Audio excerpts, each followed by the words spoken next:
केंद्रीय कानून मंत्री किरण रिजिजू ने हाल ही में भारत में यूनिफॉर्म सिविल कोड यानी समान नागरिक संहिता को लेकर एक विवादित बयान दिया है, जिसके बाद से ये पूरा विषय एक बार फिर से चर्चा में आ गया है। आज इस वीडियो में हम इसी विषय से संबंधित तमाम पहलुओं को समझने की कोशिश करेंगे।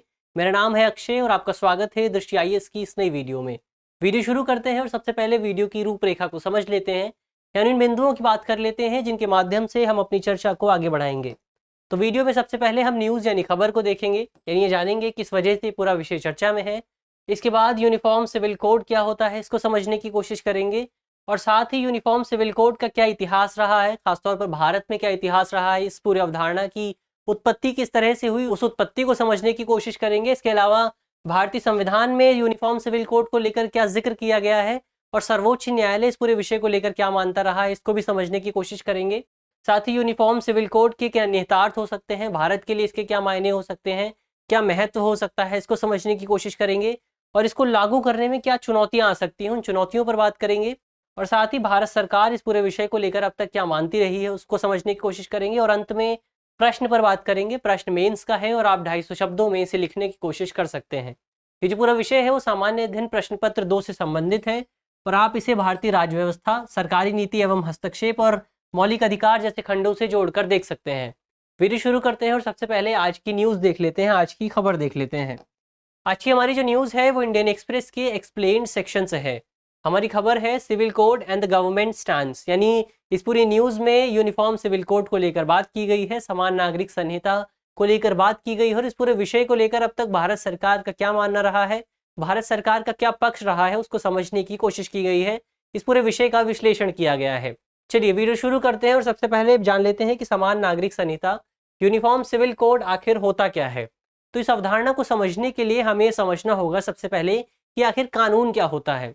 तो कानून नियमों और विधियों का एक समूह होता है। नियमों यानी रूल्स का एक समूह होता है जो कि किसी एक विशिष्ट क्षेत्र में लागू किया जाता है, और इसका प्राथमिक उद्देश्य आम लोगों को न्याय प्रदान करना होता है। अब कानून को हम 2 श्रेणियों में बांट सकते हैं, 2 हिस्सों में बांट सकते हैं। पहले तरह के कानूनों को सिविल कानून कहते हैं और दूसरे तरह के कानूनों को आपराधिक कानून कहते हैं, क्रिमिनल लॉ कहते हैं। सिविल कानूनों की बात करें तो इन कानूनों के माध्यम से 2 या 2 से अधिक संगठनों या 2 या 2 से अधिक व्यक्तियों के बीच विवादों को सुलझाने की कोशिश की जाती है। और इस तरह के कानूनों में मुख्य तौर पर संपत्ति, धन, आवास, तलाक, बच्चों को गोद लेने, उनकी कस्टडी, उनके विवाह या व्यक्ति के विवाह, लोगों के विवाह से संबंधित मामलों को शामिल किया जाता है। इसके अलावा आपराधिक कानून की बात करें तो इस तरह के कानूनों में मुख्य तौर पर समाज के खिलाफ होने वाले अपराधों से निपटने की कोशिश की जाती है। इस तरह के कानूनों की परिधि में मुख्य तौर पर हत्या, रेप, आगजनी, डकैती और हमले जैसी चीज़ों को, हमले जैसे अपराधों को कवर किया जाता है। तो ये तो हुई सिविल और आपराधिक कानूनों की बात। अब यहाँ दिलचस्प बात यह है कि भारत में आपराधिक कानून एक समान रूप से लागू होते हैं। सभी लोगों पर इस तरह के कानून एक ही तरह से लागू होते हैं, चाहे वो व्यक्ति किसी भी धर्म का हो, चाहे वो व्यक्ति हिंदू हो या मुस्लिम हो, उस पर आपराधिक कानून एक ही तरह से लागू होते हैं। लेकिन सिविल कानूनों के साथ ऐसा नहीं है। सिविल कानूनों के जो अधिकांश मामले हैं उनसे संबंधित विषयों में समानता देखने को नहीं मिलती है, एक रूपता देखने को नहीं मिलती है। और इनसे संबंधित जो कानून है वो आस्था और धर्म के आधार पर बदलते रहते हैं। यानी कि आपके धर्म के आधार पर यह तय किया जाएगा कि आपके ऊपर कौन सा कानून लागू होगा। उदाहरण के लिए यदि आप हिंदू हैं तो आपके ऊपर अलग तरह के कानून लागू होंगे, यदि आप मुस्लिम हैं तो आपके ऊपर अलग तरह के कानून लागू होंगे। हालांकि सिविल मामलों में भी कुछ विषय ऐसे हैं जिन पर एक तरह के कानून बनाए गए हैं। जैसे उदाहरण के लिए कॉन्ट्रैक्ट को लिए भारत सरकार द्वारा भारतीय अनुबंध अधिनियम को लागू किया गया है। इसके अलावा साझेदारी के लिए, पार्टनरशिप के लिए भारत सरकार द्वारा भारतीय साझेदारी अधिनियम को लागू किया गया है। हालांकि ऐसे कुछ चुनिंदा विषय ही हैं सिविल मामलों में जिनके लिए सरकार द्वारा कुछ एक तरह के एक रूप कानून लागू किए गए हैं, समान कानून लागू किए गए हैं। अधिकांश मामले ऐसे ही हैं जिनमें नियमों का निर्धारण धर्म के आधार पर किया जाता है। नियमों का जो निर्धारण होता है वो धार्मिक ग्रंथों के आधार पर तय किया जाता है। हिंदुओं के लिए विवाह, तलाक और बच्चों के मामले में अलग कानून लागू होते हैं। मुसलमानों के लिए, मुस्लिम व्यक्तियों के लिए विवाह, तलाक और गोद लेने के मामले में, विरासत के मामले में अलग तरह के कानून लागू होते हैं। तो इस तरह से हम कह सकते हैं कि अधिकांश सिविल मामलों में भारत में धर्म ज़्यादा महत्वपूर्ण हो जाता है। और यहीं से पिक्चर में आता है uniform civil code. Uniform civil code यानी समान नागरिक संहिता का प्राथमिक उद्देश्य एक ऐसे कानून का निर्माण करना है जो कि विवाह, तलाक, विरासत या गोद लेने जैसे मामलों पर सभी धर्म के लोगों पर एक समान रूप से लागू होता हो। यानी इसमें धार्मिक ग्रंथों के हस्तक्षेप को, धार्मिक ग्रंथों की जो अब तक पहुंच बनी हुई है उस पहुंच को कम करने की कोशिश की जाती है यूनिफॉर्म सिविल कोड के माध्यम से। इसके अलावा इस तरह के कानून के माध्यम से, यूनिफॉर्म सिविल कोड के माध्यम से न केवल धर्मों के बीच समानता सुनिश्चित करने की कोशिश की जाती है, बल्कि इसके माध्यम से धर्मों के अंदर भी महिलाओं और पुरुषों के बीच समानता लाने का भी प्रयास किया जाता है। तो ये तो हुई यूनिफॉर्म सिविल कोड की बात। अब आगे बढ़ते हैं और जान लेते हैं कि आखिर इस अवधारणा की उत्पत्ति कैसे हुई, इस अवधारणा का इतिहास क्या है। तो भारत में इस अवधारणा की उत्पत्ति मुख्य तौर पर औपनिवेशिक काल के दौरान हुई थी। ब्रिटिश काल के दौरान तब हुई थी जब 1835 में ब्रिटिश सरकार द्वारा इस संबंध में एक रिपोर्ट पेश की गई थी। इस रिपोर्ट में मुख्य तौर पर अपराधों, सबूतों और अनुबंधों से संबंधित कानूनों में एक रूपता लाने, उन कानूनों को एक जैसा बनाने पर जोर दिया गया था। हालांकि इस रिपोर्ट में स्पष्ट तौर पर कहा गया था कि हिंदू और मुसलमानों के जो व्यक्तिगत कानून हैं, जो पर्सनल लॉज हैं, उन कानूनों को इस एकरूपता के दायरे से बाहर रखा जाना चाहिए। इसके बाद आया साल 1941। साल 1941 वो समय था जब भारत लगभग आज़ाद होने वाला था और ब्रिटिश जो सरकार थी उसका शासनकाल लगभग समाप्त होने वाला था। लेकिन यही वो समय भी था जब भारत में देश का जो धार्मिक ढांचा है, वो धार्मिक ढांचा, वो रिलीजियस स्ट्रक्चर और ज़्यादा फ्रेमवर्क और ज़्यादा मजबूत हो गया था और ज़्यादा जटिल हो गया था। और इसी जटिलता को ध्यान में रखते हुए ब्रिटिश सरकार द्वारा हिंदू कानूनों को संहिताबद्ध करने के लिए, उनका कोडिफिकेशन करने के लिए BN राव समिति का गठन किया गया। इस समिति ने आज़ादी के बाद अपनी रिपोर्ट पेश की और इस समिति की रिपोर्ट के आधार पर हिंदुओं, बौद्धों, जैनों और सिखों के कानूनों का संहिताकरण किया गया, उनका कोडिफिकेशन किया गया और इस कोडिफिकेशन के बाद हिंदू उत्तराधिकार अधिनियम पारित किया गया। हालांकि इस अधिनियम में केवल हिंदुओं और उनसे संबंधित अन्य धर्मों को ही कवर किया गया था और इस अधिनियम के लागू होने के बावजूद देश में मुसलमानों, ईसाइयों और पारसियों के लिए अलग अलग पर्सनल कानून, पर्सनल लॉ लागू रहे। तो इस तरह से हम कह सकते हैं कि भारत में समान नागरिक संहिता का एक काफ़ी व्यापक और काफ़ी पुराना इतिहास मौजूद है, जिसकी शुरुआत 1835 से शुरू होती है। तो ये तो हुआ किस तरह से इस पूरी अवधारणा का इतिहास क्या है। अब आगे बढ़ते हैं और इस संबंध में भारतीय संविधान में क्या कहा गया है और सर्वोच्च न्यायालय का, भारतीय न्यायपालिका का इसको लेकर क्या मानना रहा है, उसको जान लेते हैं। तो भारतीय संविधान के अनुच्छेद 44 में हमें यूनिफॉर्म सिविल कोड का जिक्र देखने को मिलता है। भारतीय संविधान के अनुच्छेद 44 के मुताबिक राज्य यानी स्टेट समग्र भारतीय क्षेत्र में नागरिकों के लिए समान नागरिक संहिता लागू करने का प्रयास करेगा। अब यहाँ जो अनुच्छेद 44 है भारतीय संविधान का, ये DPSP यानी राज्य के नीति निर्देशक सिद्धांतों, directive principle of state policies का हिस्सा है। और दिलचस्प बात यह है कि भारतीय संविधान के अनुच्छेद 37 के मुताबिक DPSP गैर प्रवर्तनीय है, नॉन एनफोर्सिएबल है, यानी सर्वोच्च न्यायालय के माध्यम से, न्यायपालिका के माध्यम से इन्हें लागू नहीं किया जा सकता है। यानी इस तरह से भारतीय संविधान में समान नागरिक संहिता को लागू करने की गारंटी नहीं दी गई है। तो हमने बात की कि भारतीय संविधान में इसको लेकर क्या प्रावधान किए गए हैं। अब बात कर लेते हैं न्यायपालिका इसको लेकर क्या मानता है। तो न्यायपालिका ने समय समय पर अपने तमाम निर्णयों में UCC यानी यूनिफॉर्म सिविल कोड को लेकर, इस पूरी अवधारणा को लागू करने को लेकर भारत सरकार को निर्देश दिए हैं और इस अवधारणा को लागू करने, इसके महत्व पर लगातार जोर दिया है। उदाहरण के लिए साल 1985 के एक विवाद में, साल 1985 के शाह बानो विवाद में सर्वोच्च न्यायालय ने संसद को समान नागरिक संहिता यानी यूनिफॉर्म सिविल कोड लागू करने का आदेश दिया था। इसके अलावा साल 1995 के सरला मुग्दल केस में भी द्विविवाह यानी बाइगेमी पर द्विविवाह प्रथा के मुद्दे को संबोधित करते हुए सर्वोच्च न्यायालय ने समान नागरिक संहिता को, भारतीय सरकार को इस संबंध में आदेश दिया था कि भारत सरकार को जल्द से जल्द समान नागरिक संहिता लागू करने का प्रयास करना चाहिए। तो ये तो हुई कि भारतीय संविधान में और सर्वोच्च न्यायालय ने या भारतीय न्यायपालिका ने इस संबंध में अब तक क्या क्या निर्णय दिए हैं, भारतीय संविधान में क्या क्या जिक्र किया गया है। अब आगे बढ़ते हैं और यूनिफॉर्म सिविल कोड के भारत के लिए क्या निहितार्थ हो सकते हैं, भारत के लिए क्या मायने हो सकते हैं, ये पूरी अवधारणा भारत के लिए कितनी महत्वपूर्ण साबित हो सकती है, इस पर बात कर लेते हैं। तो इस पूरी अवधारणा का जो सबसे पहला महत्व है वो ये है कि इसके माध्यम से संवेदनशील वर्गों का संरक्षण सुनिश्चित किया जा सकेगा। अब जब भारत का संविधान बन रहा था तो संविधान सभा में भारत के प्रमुख संविधान निर्माताओं में से एक डॉक्टर भीमराव अम्बेडकर ने संविधान के अनुच्छेद 44 का जिक्र करते हुए कहा था कि इस पूरे अनुच्छेद का उद्देश्य महिलाओं समेत अन्य संवेदनशील वर्गों, जो भी वल्नरेबल सोसाइटीज़ हैं, जो भी वल्नरेबल क्लास है, उन वर्गों को सुरक्षा प्रदान करना है।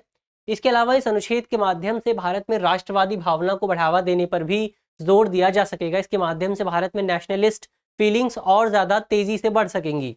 अब भारत में इस पूरे अनुच्छेद के माध्यम से संवेदनशील वर्गों का, खासतौर पर महिलाओं का संरक्षण कैसे सुनिश्चित होगा, उनको कैसे सुरक्षा मिलेगी। तो हम जानते हैं कि भारत में जो भी सिविल कानून लागू हैं, खासतौर पर जो धर्म के आधार पर कानून लागू किए गए हैं उनमें महिलाओं को ज़्यादा अधिकार नहीं दिए गए हैं, क्योंकि भारत में प्राचीन काल से ही महिलाओं के साथ हमेशा से ही भेदभाव किया जाता रहा है। तो इसकी वजह से जब भारत में एक समान कानून लागू होगा, एक यूनिफॉर्म सिविल कोड लागू होगा, तो इसकी वजह से महिलाओं और पुरुषों के बीच बराबरी सुनिश्चित की जा सकेगी, दोनों को एक समान स्तर पर लाया जा सकेगा और महिलाओं को भी यथासंभव अधिकार दिए जा सकेंगे। इसके अलावा इस यूनिफॉर्म सिविल कोड के माध्यम से कानूनों का सरलीकरण यानी उनका सिंप्लीफिकेशन भी सुनिश्चित किया जा सकेगा। हम जानते हैं कि भारत में विवाह के लिए हिंदुओं पर अलग कानून लागू होते हैं, मुसलमानों पर अलग कानून लागू होते हैं, ईसाइयों पर अलग कानून लागू होते हैं।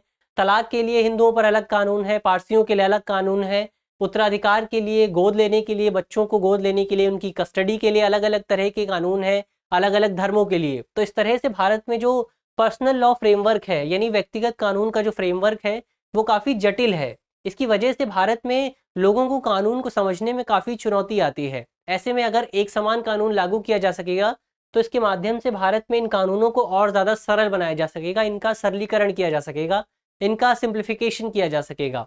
इसके अलावा व्यक्तिगत कानून देश के विकास में भी बाधा उत्पन्न करते हैं। यही वजह है कि जो भी तमाम विकसित देश हैं जैसे US, America, UK, Japan, Australia, इन विकसित देशों की में व्यक्तिगत कानून की कोई भी अवधारणा लागू नहीं है, क्योंकि जो व्यक्तिगत कानून होते हैं इस तरह के कानून तर्कहीन मान्यताओं पर आधारित होते हैं, इलॉजिकल चीज़ों पर आधारित होते हैं, जो कि समय के साथ समाज के और देश के विकास में बाधा उत्पन्न करते हैं।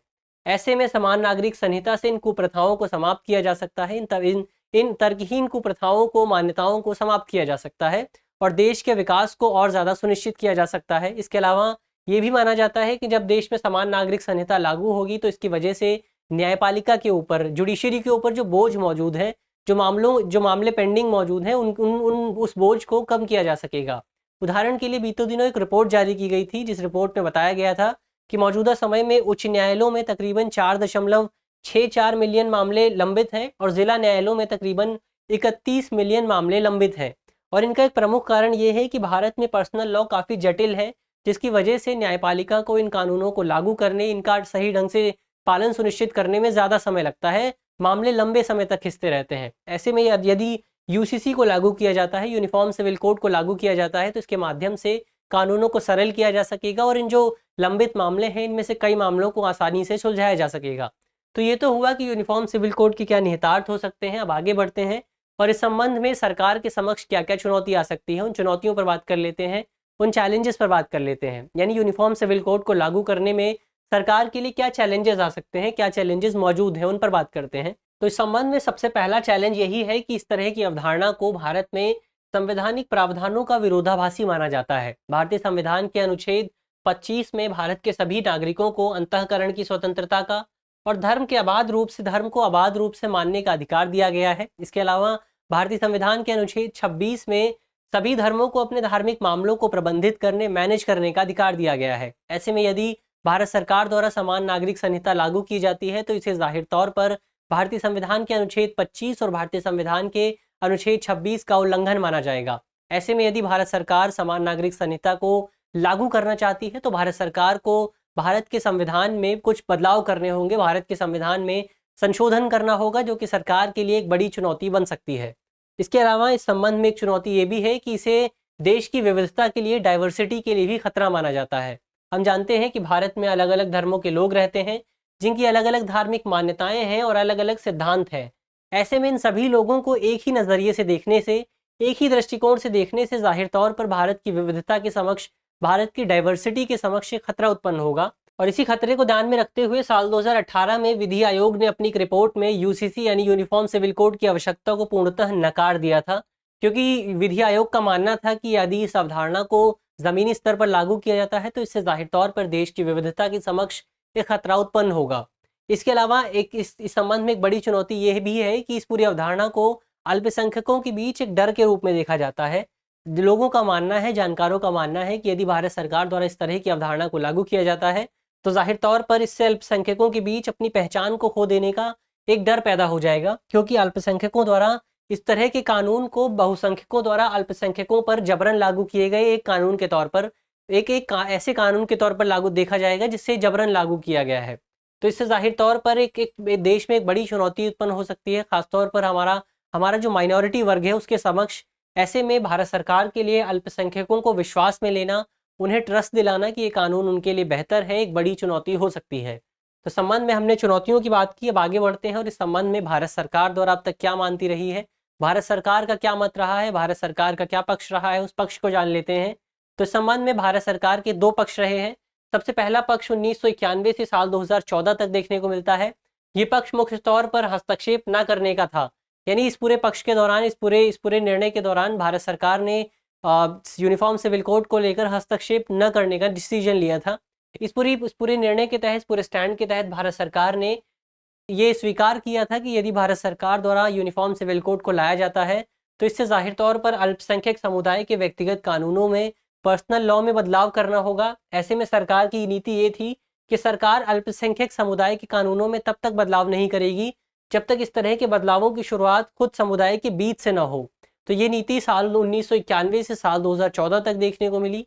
इसके बाद साल 2014 में भारत सरकार की नीति में कुछ बदलाव देखने को मिलता है और साल 2014 के बाद भारत सरकार की नीति हितधारकों से परामर्श करने पर अधिक जोर देने लगती है। इस पूरी नीति के तहत सरकार ने यूसीसी की आवश्यकता को स्वीकार किया, यानी सरकार ने ये स्वीकार किया कि मौजूदा समय में भारत को एक यूनिफॉर्म सिविल कोड की ज़रूरत है और इस पूरी नीति के तहत अल्पसंख्यकों के साथ परामर्श पर और ज़्यादा जोर दिया गया। यानी सरकार ने इस नीति के तहत जो भी हितधारक थे, जो भी अल्पसंख्यक समुदाय के नेता थे, लीडर्स थे, उनके साथ परामर्श करने, कंसल्टेशन करने पर और ज़्यादा जोर दिया।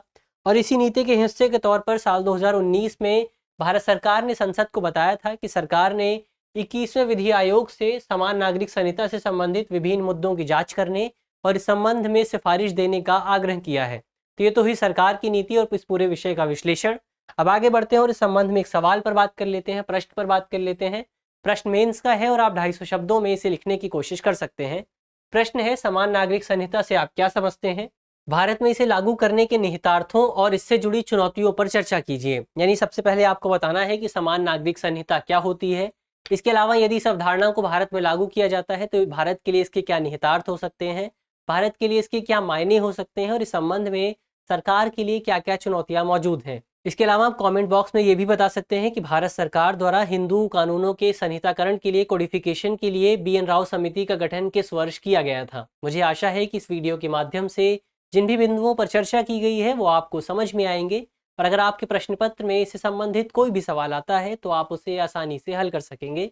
इसके अलावा आप इसी तरह की अन्य वीडियो देखने के लिए हमारे चैनल को भी सब्सक्राइब कर सकते हैं। धन्यवाद।